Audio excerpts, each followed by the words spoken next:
side nu po eng wang lo lakal pui lui nge ni tu sarkar nge ni voi nian reflect la 2013 khan amami daudan song song kha heram le chung chang ayan nal en void ani to nal en void ani sarkar tu nge kan ko chelo tiam mi ka soi do den da buchia chu mi ko da chon land scam lian lu to ni land scam kan soi chok ta sa boka kan soi du lo min soi tir do na ni chuan ani cho tu sa lo wa landscape chu khoi angeo CBI nan chui chu thuai theinan Mizoram sarkarin rang taka bozin ma lahal ro seti ani tani resolution kha aphut chu tin hetil hi he resolution hi a thalove a tizong hian nizok ro seti kha seitu a khani tu ma khanin seilawa a thamage tiam hala khi tin a resolution thop zong kha kan soive mai khania pusha mo kharin rotna siama fel faideu hlek khan a soi thui vak lovin hei chu kan in lungrol na ni tho CBI in chui se kan du ve kalom ti kha rotna siam ni chu a resolution kal zong a soi kan om lowa tin soi tur kan om chuan tepo ala om thei thawa khami abzong soi tur kan om ni chuan in ban tepo in phati po poi lo mai thea tin nge ni member ten kan ti a hei kan thuin hu to tholom I pas me hiang ti kha ṭhenkhat chu nia ama ero chu a resolution pi lama engemaw zong takin lelama in ti mol pho kan la du zel amo kan thiam thu kan la soi du zel amo mi buite engemaw zong takin tia campaign namhan ro te pokan mang du poni ma na le eng pon se akal phunga chuani kan house leader na soi kha dik cha resolution ni resolution akha kan pass don nge kan pass don lo ti kha chu thu chu ni mai tur chu nia maro chu sei zelang kan ti nge kan du to kan ti nge ka veilam hi chu sei zelang an tia dinglam te hi ngai dan le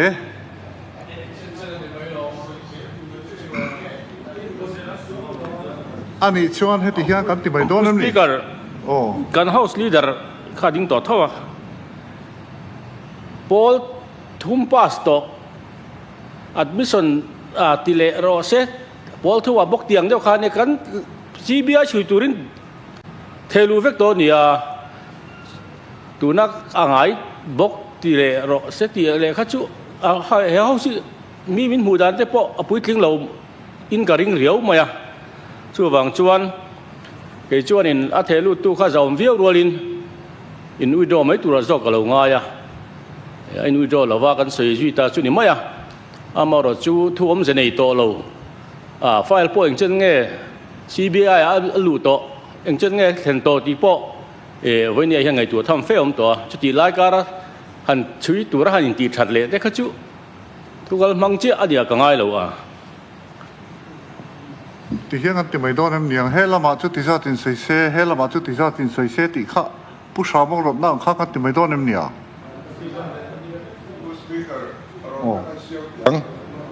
mi leng pui ram chung chang CBI nan chui hi chak theyang pen chui ro se ti ta mai la kan pom tlang thei mai lo mani le enga resolution ni tu kan resolution pe na tum khan ni tho mai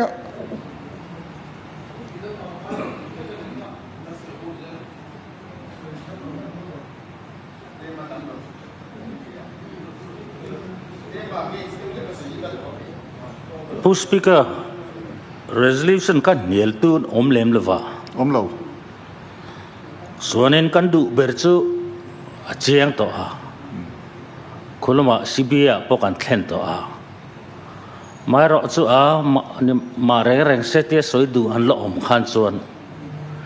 engem zat kha darli thleng tur khen soitir theitala darli kan pel lava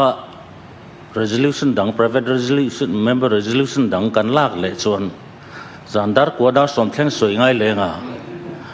vice president aron thleng sits eitem in soma za oma su wang chon khalai akhan ro rel mai te aเนี่ยกันโซ ผู้ speaker เนี่ยกัน member ผู้ speaker ตาสริยาคานเอ็งกิมโปรโตคอลอินเรนเฟลเวกันอีกทีค่ะเซซาระจะกันเซริเกชิม ผู้ speaker กัน house กัลพุงะ private member resolution ฮีดาร์ลีเทงกันสอยอา subject อะไรส่วนเราส่วนดาร์ลีหนุนละมาดังหลักเทโตโลอันนี้ตัวนู้นเห็นบางงดที่ละ subject ดังขลักเลยง่ายโดนนี่งั้นเราบางข้าก็รถแล้ววะเฮ้ resolution ลับชานัวละมั้งข้าอันนี้สักครั้งกันกัลเทเท่าจู่ๆเนี่ยดาร์ลีข้างหาตัวสวยดูกันแล้วผมชวนเมมเบอร์ที่จะเล่นนะอันนี้ทีนะจู่ๆกันกัลปุยเทเท่าอีเวลมันมีที่ละสวยจากตักเตกันแล้วมาจู่แต่จู่กันรถลูกกันนี่เนี่ยจู่ๆ house กันวันแรงเจ้าเนี่ย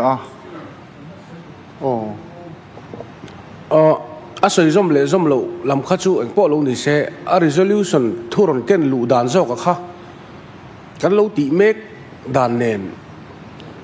ที่ทาร์ตูนเขาอมจวงสีละวะ CBI เทคอัพโตในบ็อกสีค่ะเฮ้าเสียน CBI ชื่อรอสติค่ะป้าสไตล์ละอัธารัตเทคอัพตีร์เล่ตัวพอจูนี่จวงสีละวะอัทุปุยเจ้าก็ค่ะ resolution ก็เฮร์ดังลำเทนี่จวนตีไล่เจ้าก็ค่ะอาศัยเขาสิมมาข้าจะตัวมันนั้นเสพโปอะไรน้องมันโลผู้ speaker กันรถเวดุชุกันดูอัฐุมุนะกันอินทบตลางะกันทุสอยเฮาช่วงตบตูชุนิเซกันโอไม่อินกริงะ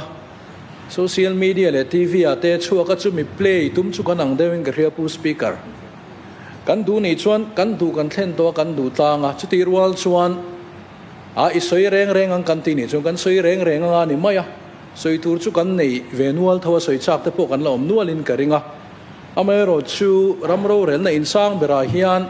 กันดูกันเทนากันดูกันทบตางอัฐโตไม่อยากให้ชวนกันง่ายบากปนละมินเรียเสให้ฮิจูมีแต่ชุดตีละที่ข้า subject ชุนี่โตเชี่ยเรา CBI ช่วยเสตีนี่ CBI ชวนนี่ช่วยเมกถากันติดตางดูตางเทไม่ละชวนจากเล่ไม่ดดเชี่ยแต่พวกข้า healthcare ที่แต่กงปุยแต่ข้าสวยกันละจากกันเนี่ยผู้ speaker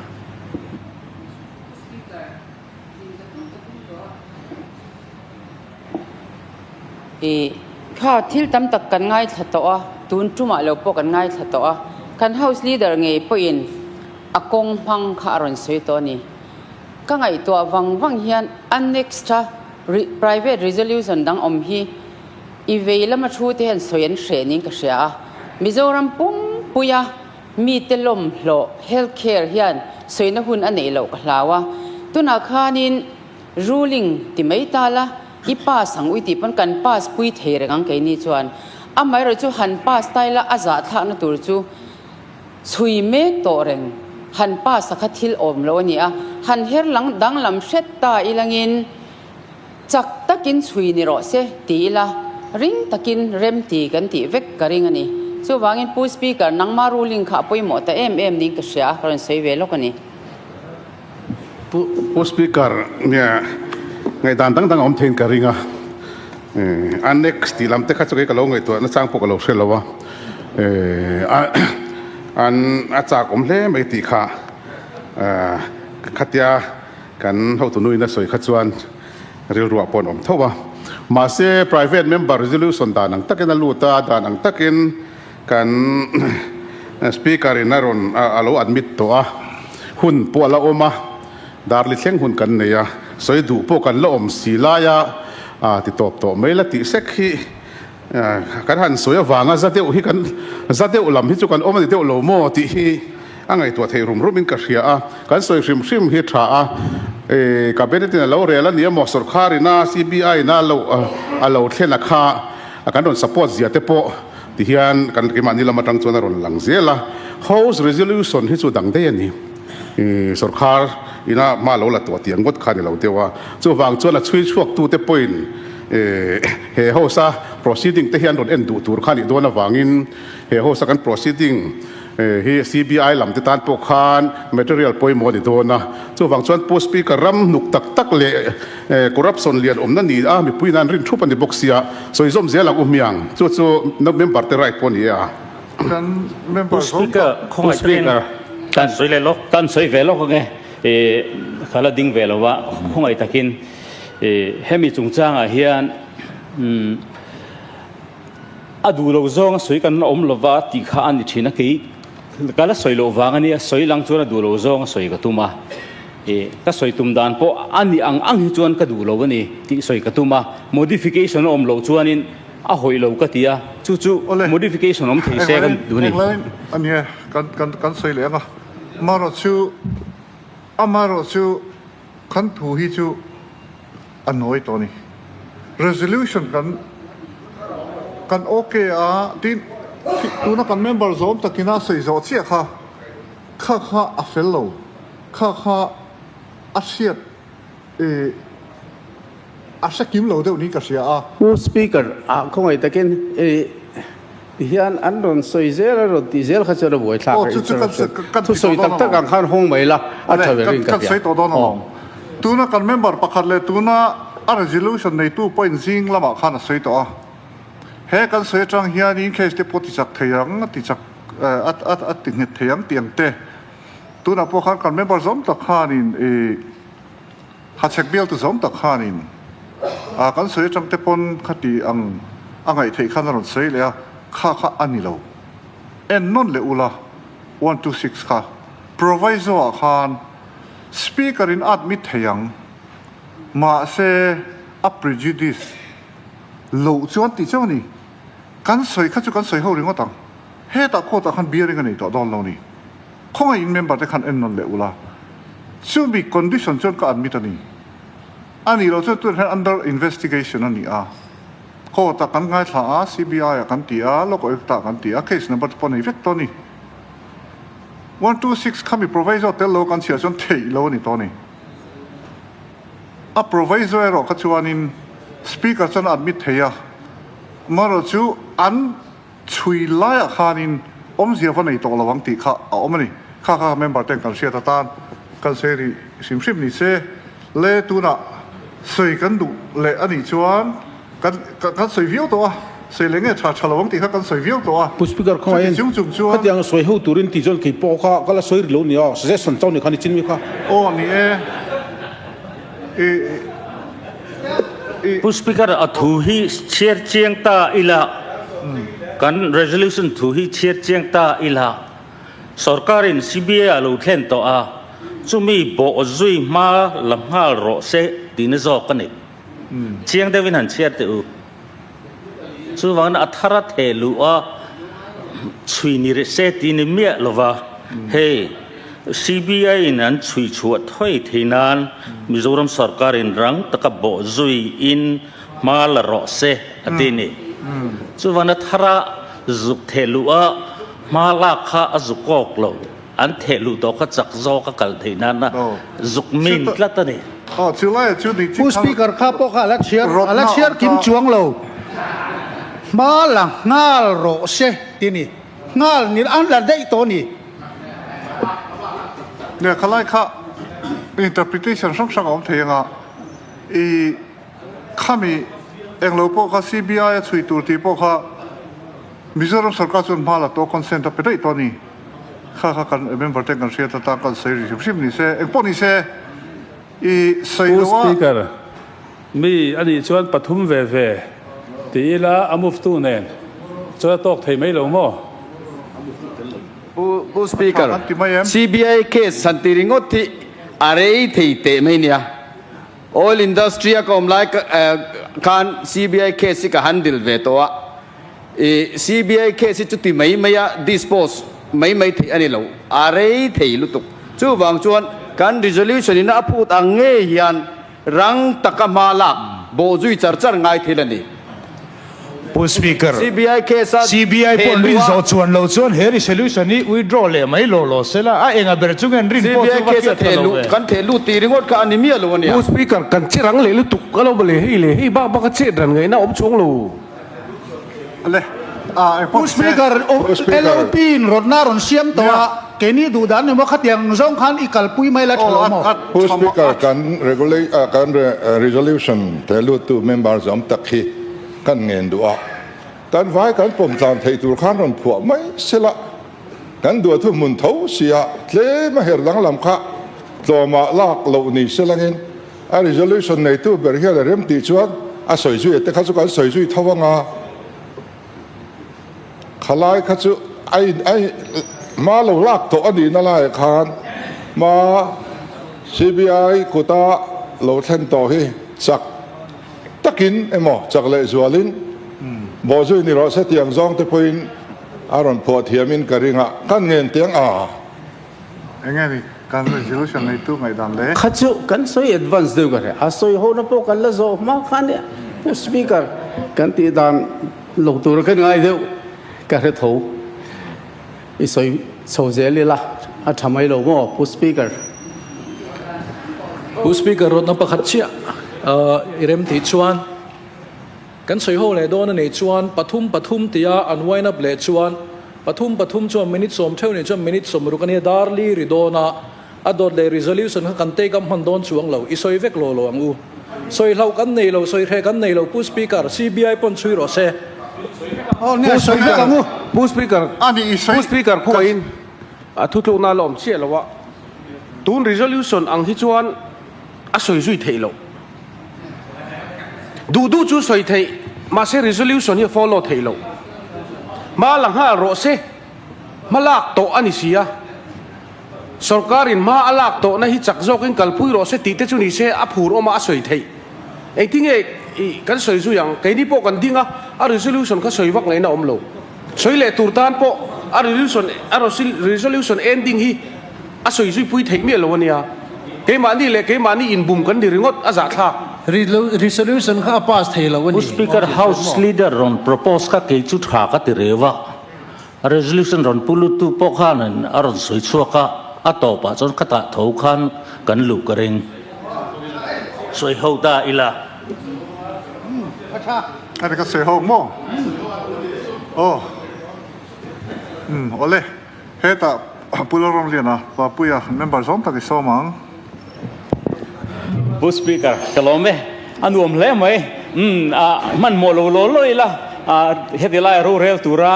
than kan nia kan ti tura nia thil dang program dang in kap tir lo vila a tu zual top kha chuan min ka sam mai sela dar som po kan theng le meng chu ati kha ke pu speaker ka ngai dan ani e moina po hian ka hun chu man zo ram ka tumang hey kan resolution ron lu ta hi pu speaker kan chiar non le anga Indian Air Force in leng pui ram an lei dan chungchanga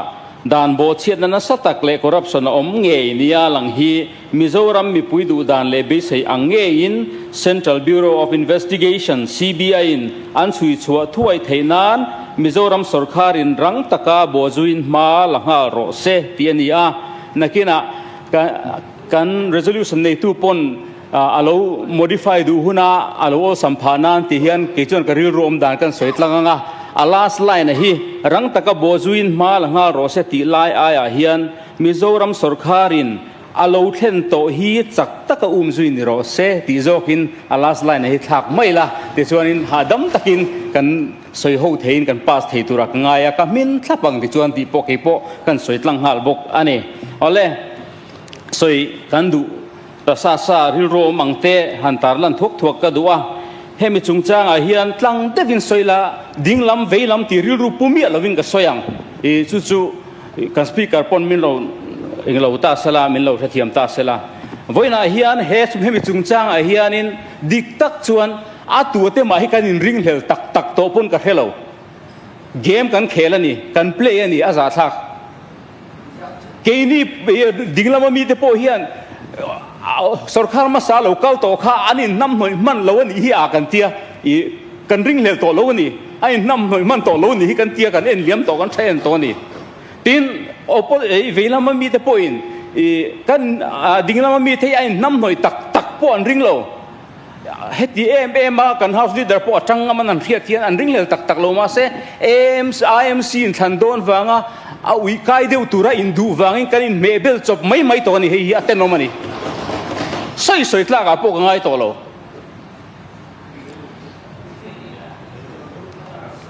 chu wang chuan hemi chungchang a hianin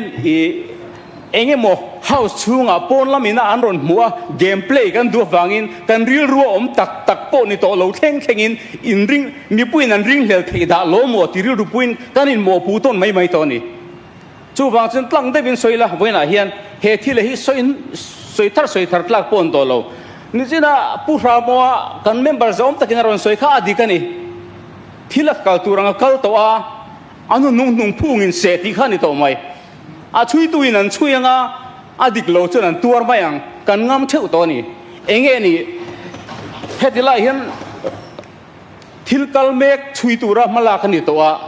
chuti lai kara chui ro se tiang chi jong dewa a rang takin bo zui ro se ti bo zui ni to mala khani to a nge ka rilo om em mai chu ve na hian mi puilam khel tur kan ni lo in debate tur pon ni lo ti ka ngai tu na ma kai chuan tu tunge helaya dan chu mi ni a chuan sarkar mi sain lo ti to a tiang zong kha chip chere mi kan soya kha chu media hian an chian na sa press conference nei siak boka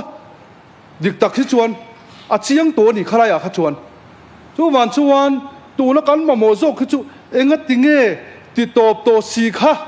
lo ti ma sa to ho in amami lo ti to kha kan chian viau si chuan ti top thei len khan ni lo vami thil thalo an lo ti kan sia si chuan dik lo ti kan ni kan sia si chuan enga tinge kan chun som tir le enga te kan chun som ti kan thiam thei lo vani pu speaker enga tinge thil thalo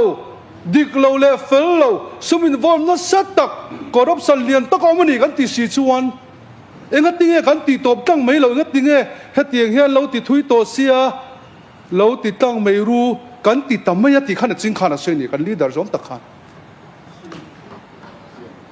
kan CM khan enga tinge ti top thelo mi ti kha hetain question a tamlu tu kani ti to mai se chuan assembly a hian soi po ngai lo reng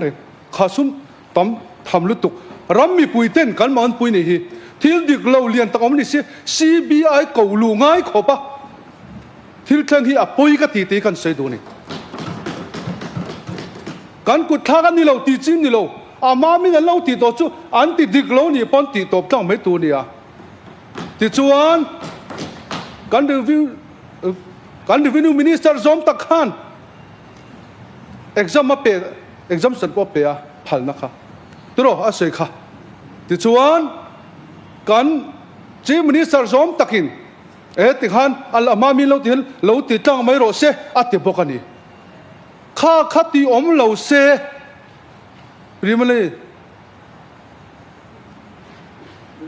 preliminary notification te po khap kan ti kan ching han ti kha alem lemin an chua ta ni kha aron ti ni inga ti lem te kan chua ti lo mai om ka ti ni who speaker inga ti lemin kan ti adan thei lo mi ti ha kai chu khalam le helam ti po ngai lo chui so kan du ni mai ke ni chon adan le don pon lo he man chang hi tunge dan lo ei hi chui chu ni se ti chuan a turin tur mai ro se kan ti ni kha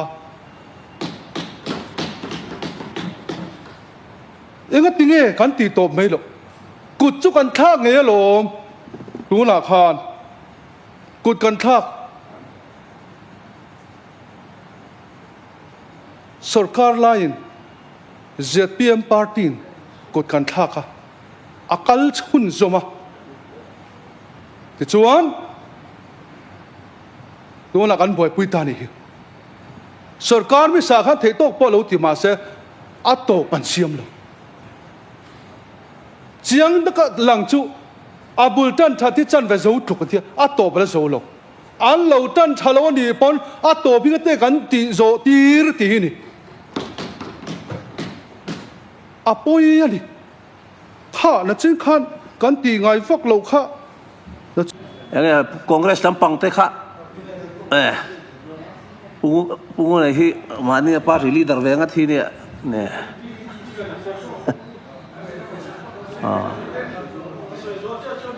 anh đi lệ puti bisi à West One bill to MLA za om takilo so mangu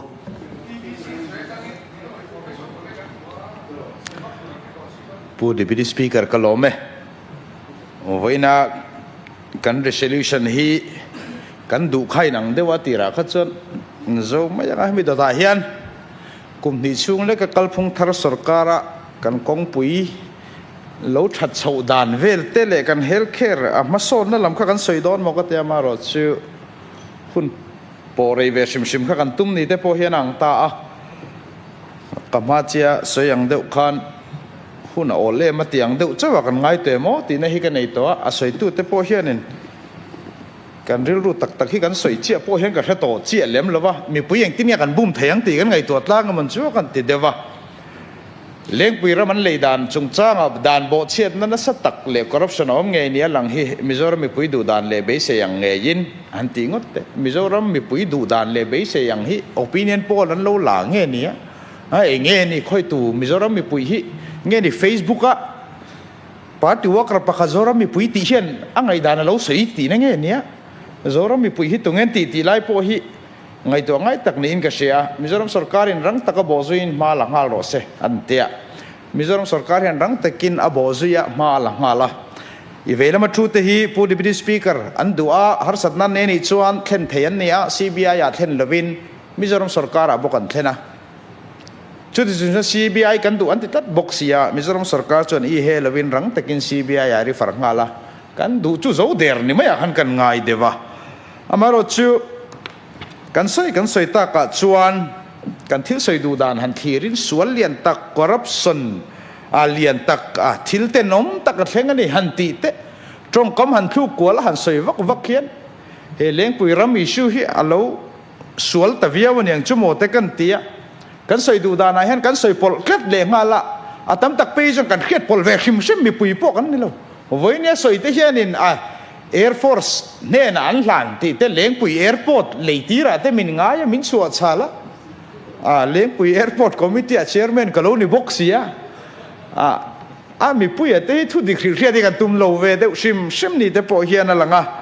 han sei lan kan du masaka chu khulaya voinia kan khel kan resolution an ron puthi airport ramani lo airport ram ne ring kung kai na ne lo ani lo ti hi mi pui in se ka duwa tin voinia hen leng pui chau kan se si phir rama hian Henry la rem sang a hi atel ve ve eng wanga leng pui chau soi nge kan ni selective ani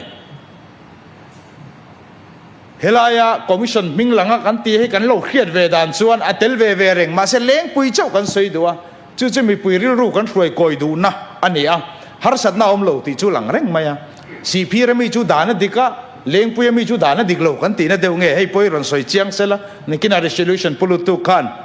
tin sarkar sum bo mal ron da mizoram sarkar sum hetizat ti te kan soi luai mizoram india ram sarkar sum ania compensation reng reng a hi NHIDC lan niemo railways an niemo tu na mi po ni sela dana nga acquisition ti ani to nuwa kala account a lut mai kala inta sem chuak me mizoram state sum bo ma hian pakhat poron lut lawa chuak bok hek lawa heng kan thil soidu dana zir hian mi pui hi i kong diklo i kanin ko mu in ka shedewa voinia karon soi chu du chan berla ya chu a procedural lapse kan thil ti dana hian dikama diklowem ti kha ka thu soi kha langai khak theina oma heram in lei felani ma ka soya khan eng wangin nge article 371G kan tia ownership and transfer of land na hi kan state legislature thunai na ani ve bokasin eng wangin nge hetianga cabinet decision po ṭhenkhat lo hengi ti felve kan ti ha ka soya ni kha ti fam kim lo tok po kan lo nei the ti dik lo tok po kan lo the heram he nam a him theina tura ngai to tu ten asum chen ngai to ni voi ne hen ani mei theye chumi account na chona lut mei theye za som ko pa ko hen ngen soi social media party Henrya account na changin tu account na nge chuak enang uti ba khan ngai to lo heram hi mem heram kan in pek dana hen loophole so mem a kho chulai loophole sa chu isiam thang uti hi trong kam khat po kan langai khalo voi ni thlengin sum a chilin kan a chila kan lo ti thin to dana nia sum kha e ru tura in ngai khat na te kha om ta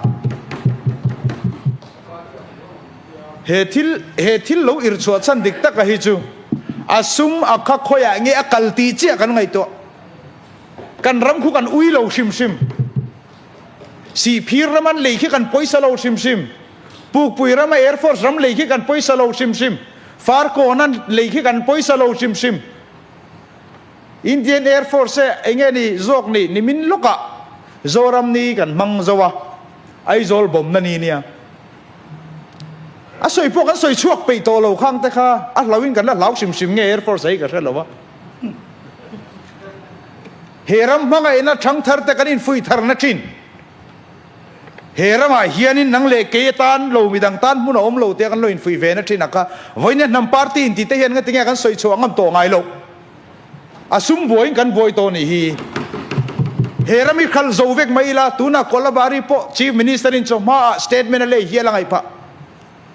hei hi dana diglo ngatinge hetilo jong kal toro se kan rama acquisition ran nei du ni central government pon ro se concurrently sami ni soi kan nei veang tin abik takin 371G in ownership and transfer of land na kan thulo chona tilawang ti de kan chang choi do lovem ni voinia dan siam tu ten voi khatan ko tem chu thil chu deputy speaker heram henam a chunga cheng te himna turnge kan ngai to suma lei theile khal theile eiru theive ka hian mi pui hi mi chu mentality a chuan ngai to na kan ngai to na min somlu sakan tum ti hi voine ka zo na ne kan akau na suma lu ve tak lo wang mai ani nge ni ti te mi tam tak thalai tam zo ngai to nei thir maula an lo ti thin dan reng ania voinia yana na kau na lu turate a puhming ate ho hian an pedu lowanga chu ZPM sarkar asumalo chuak ta se ZPM hian changan omaniang ti vel kha aniang ani mai thei chiang takin ka khe thoi chu po diglo kan telo sum mani sum asum lai bak voinia so han kan la soi lo reng enge chan chu ni tang pu deputy speaker kan ve hi heram hinge sum heram hinge sum hi kan mo heram kan sei ni land scam a khoi lai chu nge scam a chu land scam a chu ron sei se in thu sei zong zong a khan khoi nge scam a om ati fel tu kha ani na dik taka chuan sang ni som ni pathum September ni li khan ni ti kan ti ba reflect 2013 dan kan manga kha dan kha khoya ma e zom om lo palzuta khoi morem chang lai na ya ti chuan asum chia khan reng ani zoma om lo ni chuan enga tinge chu chin complain ngam lo eng vai nge ko ten kal ngam lo chia ni kha khoya chuan nge dan zom lo na om reflect lar om ma hawa Mizoram Land Revenue Act court in a subside nu po eng wang lo la kal pui lui nge ni tu sarkar nge ni voi nien reflect la 2013 khan amami lo dan song song kha heram le chung chang a hian nal en boy ani nal en boy ani sarkar tu nge ni hi mi mi pui da ka lo wang chuan eng wagi ni mi pui te do ta ti na tu voi ne hu di vi ni som panga sa ni som ne panga kha dan ka mar ni ya kha ta chang khan bul tan sa ni som pakwa Indian Air Force Eastern Air Command chang le kharan theng ma saber ka tu ne na nge ten he ron kan le na dari speaker khamul mami song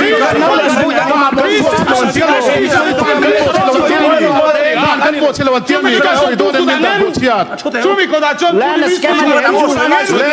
li mi to ni land scam kan po sian ti ta sa kan po sila wan ti land scam ma chu lo ngai kha chiang ro se ani le sang so ani le aram nei tu di lo ne ba chi chi kan le che eng va ni la tu kan le ka di lo mi vai vai sa so pariya ka dung su e va ni soi zo azalai kan che kan ni ka ka tu voi ni se ro deputy speaker eng va ni OSB to the Chief Minister Khanin Secretary to the Chief Minister Ahun Laimi Khan Speaker Chief Secretary Arvind Ray Nale Revenue Secretary Nela Khan hey he process hey he can palit tu ka tu tenge let's get bulletin tu tu nge ni ya tu tu mi pui khia cha ka ni lo ven ni voi ne kan soi chok ta sa sa boka kan soi du lo min soi tir do na ni chuan ani jat pu landscape chu khoi angel asoi hun chu High Court single bench in Mizoram Land Revenue Fair Compensation Act apai thak nuwa division bench ka le lai po petu te khatu te nge kan ni voi ni hen ka soyang SIA exemption kanti lai khan Mizoram Land Acquisition Revenue Resettlement Act have he kum sang ni som ni pani 29 July hian SIA exemption he Minister of Mizoram Honorable Chief Minister hian ape dei to hey hi en lovem ni SIA exemption diglo te kan ti tiro hey hi January ni som ni sang ni som ni pathuma kota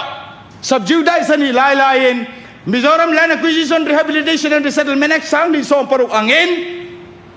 BOPCM na zong border post boy exemption pe kan ni khati lai khan voi khat po kan soi ngai em da na ni lo kan ti em chung chu eng vagi nge voi ni ram mangai tu in ti te hian Mizoram dan kan siama hian he ram hi article 371G kan ka chuatia au puya te hian voi khat po akan soi lang ngam lo ni hitro aza thak tham tar ten chu chung chiang eng vagi nge he kan ka chua kan ti ve he ram nei na le thu nei na le dan manga kan transfer thei nei kan ta nia he hian ni ne nai kan transfer thei lo ti tingam lo kum nga chunga man mo taka September sang ni som ni pathuma phaichan pu deputy speaker hey man mo taka ti ni setia DC in sarkar permission ala khan sarkar kan ti ju kan secretariat ani secretariat po thenglo revenue director in hey hi NOC pek to an engin pek non lenia no objection ania hey hi aram kha akhar za som li pali tanga za som panga ati tlak leni khan ajini sei kan pome ron la ro ti fel tu te kha tu te nge ni landscape chu tu siam nge tu sarkar ti nge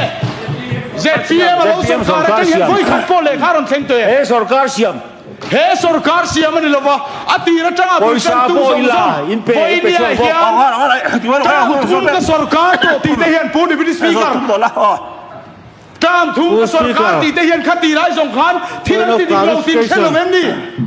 khati lai khan sumom lo wa gi man ngai lo ti so mem ni voi ni sumom lo pe so ni ta ba eng wa ini ti dik lo ta dan har chuak tharta nganin ngai ta khat ma zo ma dan ti dik lo kha dan dik ve ka mon ti na em ni pu deputy speaker a zo thei do te mo ek zo te be pu deputy speaker minute khat chi ala ne ya minute so panga per pu kanom khamo kan soi du tak tak ni chuan i soi amu bia tham thar te hian loen ro se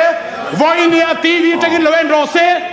life and tu zo zai den hei lo khrewe to te se he ram hi tu nge mangai tak tak he ram mangai na tu rata na kanin hung big na article 371G kan chuan voinia dar kar hei chen kan soi ton wa soi lang ngam lo party tham thar te hian kan thia sin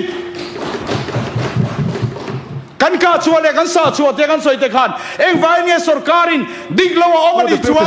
CBI in chiro sa dia 371G kha CAA manga ron over ron ti to sarkaran ni pu deputy speaker ron hun pau za zela min ti boy zel chung pen ka soi don tho ani chuan eng vai nge CBI kuta sarkarin apeto Congress in an peto hero se lingro se helaya mi pui doi tuma enga nge diglo zonga kan soi kwala mi pui khan lalte hian kan hun kan khoral mai jok ni ta zo thei do to em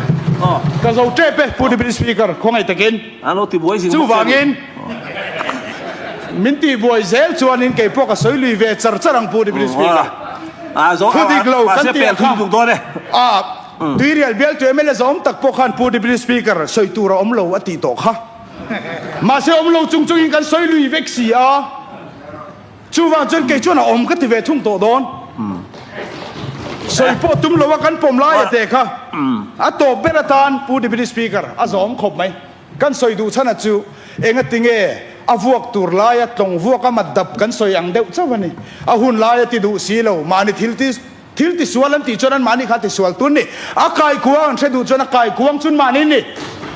correspondence voice om lichuang lo nei tu te kha ZPM sarkara he correspondence pakhat po Indian Air Force ne na mo defense ministry ne na po omve to lo nuwa engwanga heti takmai ron tingen ni ta anti turang lo defense tu te hian kan ti sualan ni ngang ti lo chuwang chuan voinia he sarkar chak tak hianin ma ala meka akutami ni lo chief vigilance officer ne na an complain po CBI kuta ahlan felvek to nuwa rang taka bo zuin ma langal ro se ti resolution an laron putlu hi enge chan ka thiam lawa chuwang chuanin kan pulut to he sarkar hian CBI kuta da to reng chak takin chiro se kan duwa hi mi puite ro chon lo ngai kha sela she sela kan du chu voini hen kan ram kan ui reng lo leizo vek ro se poi po kan ti chi alo a poi mo zo kai ro chu he ram he nam he culture le kan society kan hum him na nia kan chal ve thin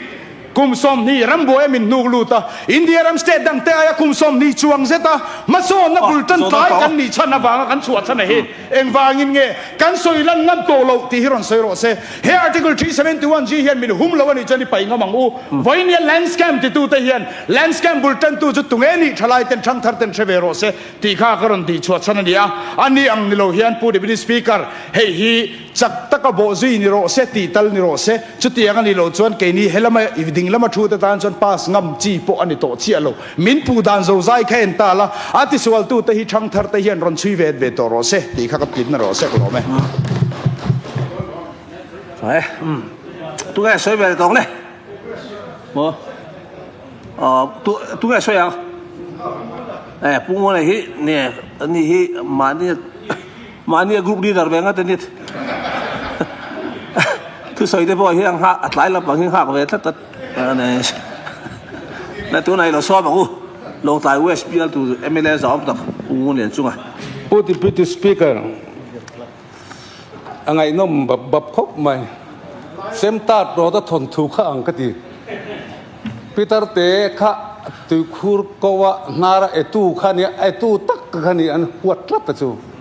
khâu giảm na sát sát tu ai mà khan từ khu nara tắc khá apoi so cái mô thì khá thằng ấy tua na lâu mà số vạn xuân apoi sắp tu khá anh ấy so lâu mò cái ham phur veo na từ khu nara khá hem gì lâu por na em san nia kan thiat ve chu han soi ne wa ni som ni la pakhat February sang ni la som ni la panga kan che sona ni na Friday kan pu deputy speaker I phal nain kan chief minister zom tak chu soi hi proceeding ania he hian aron bultan dan hi fulo ta kan in ring hel zo ta vet nin ka ria landscape te kan hantia ani so kan ni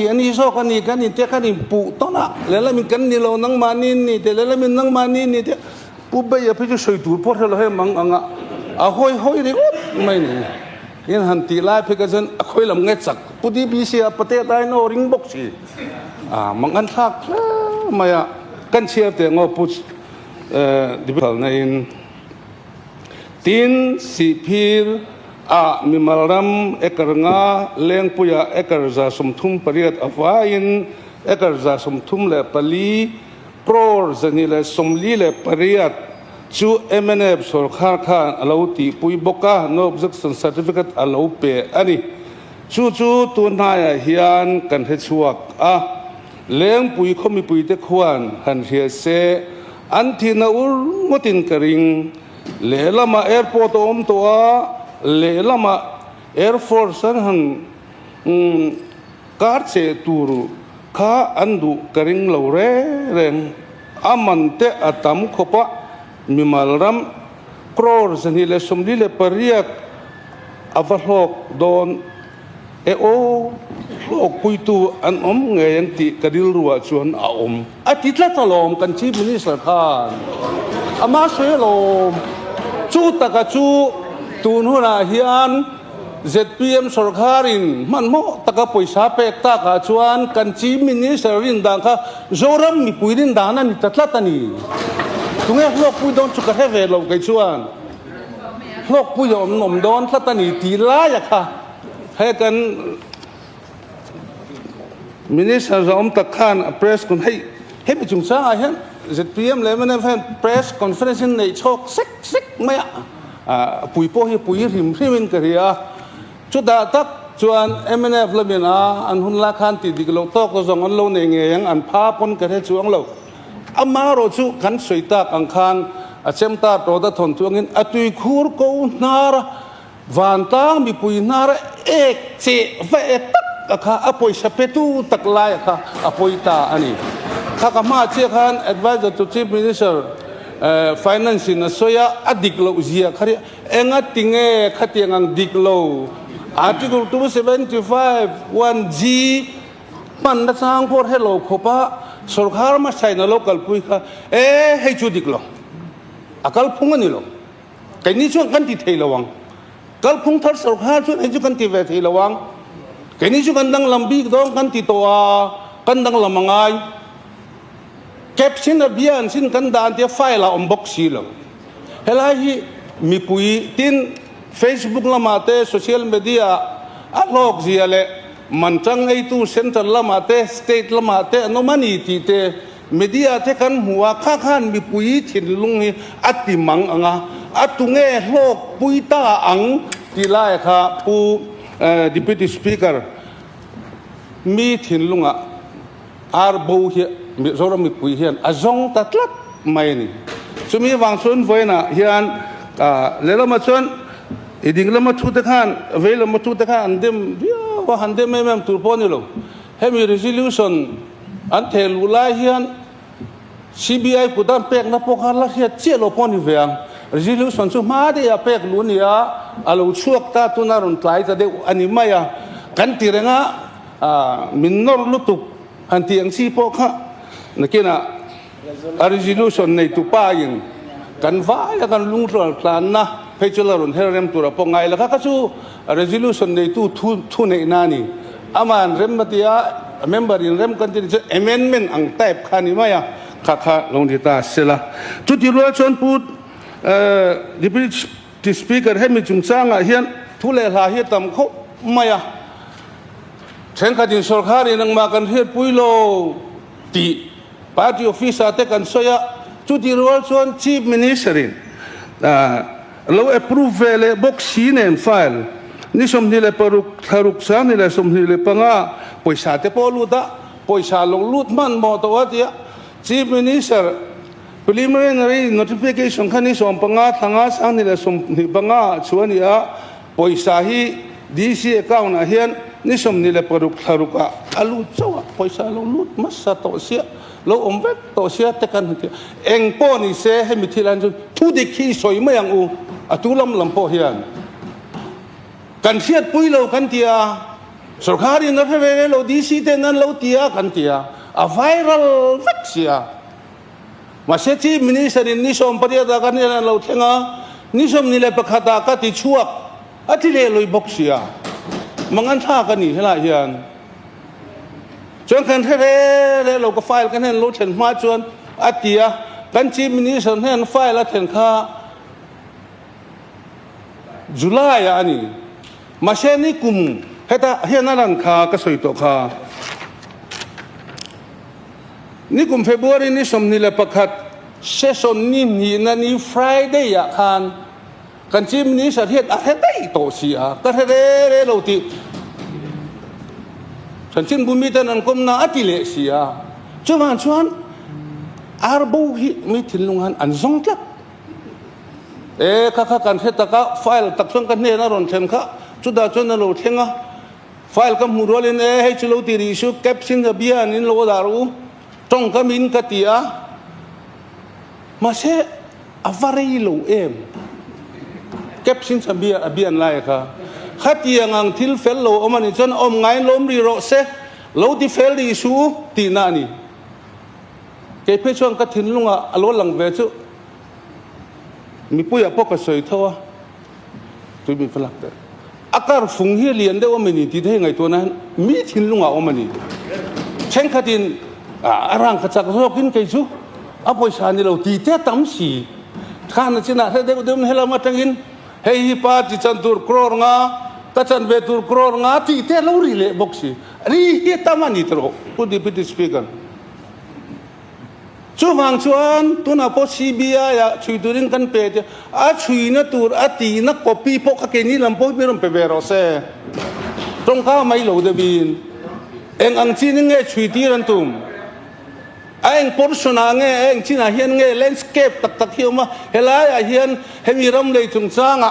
à ram nei tu dik tak te hepus deputy speaker avane thak ka te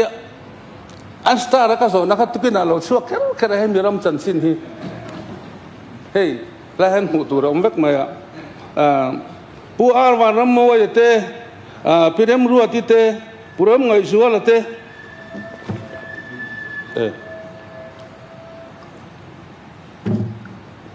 kan upa vedel tawa pulpit apo hen tu info ngai tla to ne ni hoso sát bon kan soi ta po ngai de to ta kan upa de ta kam marau de to tu chu kha pai the me lo ni chu ban chuan heng ni te hian dong mai ni sela power of tony kha dikani amaro chu thil he thil hi ro ma hana darna salu tuka youtuber ten zukalan zukoma helai hen ang maganing kan hello ming thak tur point signature kan pelo ti te lo ri sipei bo hi chu kan ba sipei bang hi kan bo de wani amangan thak tlat sumi wang chuan helai resolution hey tin zona khan ka zo ta kan revenue minister chuan lo pu thoin ka ringa la chuak lawa list thi ral ti na nge ho ti na ni kuma khan congress party in Len Puyer Phil Sira Kian hey heta po hian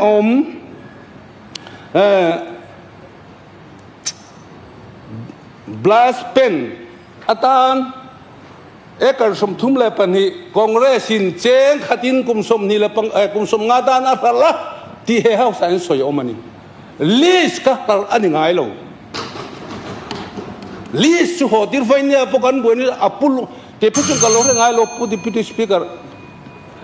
cái mà ni party ai ở về in radio in pro nè party ai ở khắp cả thâu đi à chứ mà sao lần chú chơi làm bài này không land list thì thế hi hộ anh apulungin thì hi cái tuần chúng mà hen amizo trong appoint cả lâu hiệt về na kan revenue minister trong outright source ka sia kan revenue minister hian apulung ti he soi ka ne be ngrang kop pen ka dia apulungin halan tuma ti hen ti deu tuna hian private ram ani a hemi po hi kan kaldan hi ka he chiang lo dan ang tinge private ram chu apulungin nan lei phot tu ni don lo mi chu mi nuwa chuan Indian Air Force ho tani chuan list an dilanga list kan da sakanga list chuan kum khada an ren choi tur zat po mang chu tiang chuan agriculture department ani mo school education ani mo biak in ani mo list an kal thin hian tax choi de lo tlema chu kal phung ani nga ya list ka thal angin kan han tam tlat lai de kha a fel lo ka ti a tin kan sarkar hi governor ina a speech akhan sarkar tha efficient government atia kan efficient tok lo mi o kati ke mani le ke na mani po hi apulungin tun chong a chuan tila congress khan ekal som thum le pani kha airport sira son helicopter ruk na tur khori ro kha an thala maro chu MNF sarkar khan oga sang ni le som pakua cancel ani ti kan advise to chief minister in a press conference anei aka kan chief minister kan house leader zom tak chuan an rala an cancel na po kan la hello ati ni kuma po cancel ani ti advisor in a soi kha hey heta po hian kan chief minister in thupa choina ari sul na kha awm sin chuan tun tuma ethil kan kalpuina hian pu deputy speaker thudik hi soi mai ila chú thu đi cắn soi chuan mi pui nan oi karing ai mene lam sarkar ma sai nan lo ti to ni ang ki man lo ti fel to a kan chief minister kan house leader hi awm ta lo wala achua ka he lo the lo wa tu la thu hi thiam sia in nei na tura nim be fel vek to a man han chau kha ngai to kan han tir mai ni ti in nei don ja na pho man in rem lo chuan man nan han lawain thu thina sin enga nge adu ma var thu lawa kan pompui mai ta o hemi chung changa hian pu deputy speaker khongai takin enga poni se tuna chuan CBI in chui turin sarkarin kan pe ti an pek na copy hi i veila ma thu thi min pe ve sela ti chuan hi tuna kan resolution ang tak hian ma lang ha ro sen ti ka chu lak to sania adik po ka ti ve tho mai sak takin pi prova trong takin 5G ni lawin 10G hian he thil hi chu kal sela adik lom chu man ro se zoram hi sia mangu hera ma hian dik na lal ro se hera ma hian mi dik lo hi chuan mun chang su se he ke po kan house leaderin engani anticipatory belila ngai te media social media corruption case nei tong ve su se bin tia nimina helaya kan education minister soyang khan sunglam khiat pui hian kha thila khan ka fihli mani chu ka soingam ko han upa mingin kan ve so the don te o ka soi ve thin chu put speak deputy speaker ko han platform le political platform kan thu soi hi dang lam thin lo sela zakopan tuina pakata tui lo achuak the ngai mi ati hin nun pui ve ka du chin chu tiang ang chuan heram kan thuena po hian adik chu ni sela dik lo chu dik lo ni mai sela thu dik lo phat kwala mi dang puwa ti hi jong achem ta ro ta thon thu ka ti ke chu le ka zo thidon te o ka zo tep chuan hei document tak ka nei pu deputy speaker a resolution ne tu soitur za thi soitur ka nei he ka ngal tu ma se hun na tlem sia kan soidu lai chu kan khar na du dan chuan eng po ni ro se voini thleng po khan kan house leader khan a main kan selo re renga ala ti lui fan house khan adik lo a hian ni kum a hia hei heta document proof amalom anga hello na ti fo proceeding khain ru ni kum February ni sang ni le som ni le pakhat akhan proceeding a muturi no mani kata khan a he chiang lu tuk to hlok pui tur pon no maring enga nge hello ti lat thu dik khi soi sela kan house leader ni mon ni lo mo kan vai hian heram ta na heram ro rel tur pathian le mi pui zara helai mun thu kan nia thu dik i soi thi rangu chu tiang chuan kalila voinia kan case te kan soi luai po hi azia in karing ani te kha pudi piti speaker hun bin pek bela kalom le mai kalome hey darkar thum de hot me kan thu to dar nga re de don me ya dule han chol zokin prek lo ki la nga le chan ve lu ti la so kan chun zom le don ni nghe chả cái tiệm hả dỗ lo lỏng rồi push deputy speaker governor program khác áo mà đã xử lý khác như thế xây tụi con tâm tổ chung nó xây cho lo khác chấm mấy lo mà không được tiền anh đi lẹ xây dỗ lo lỏng tú na tú nghe tú nào hay là một trang in Troy bill to MLA zom tak